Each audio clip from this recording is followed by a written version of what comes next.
அந்த மாவும் இருக்கலாம். ஒரு டம்ளர் அரிசி மாவு 5 நிமிஷம் வறுக்கணும். மீடியம்ல வச்சு இந்த போட்டு லேசா வறுத்தா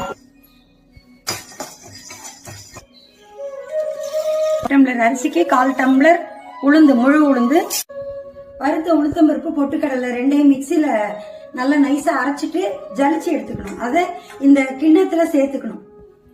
அதுக்கு தேவையான அளவு உப்பு, உங்களுக்கு காரத்துக்கு எவ்வளவு தேவையோ அவ்வளவு மிளகாப்பொடி, வெண்ணெயை போட்டு தண்ணியை கொஞ்சம் கொஞ்சமா பிசையணும்.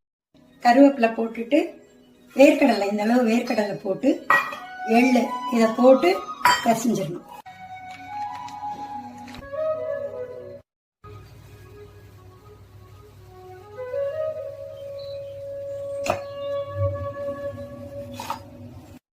செய்முறையுடன் சேர்த்து தட்டை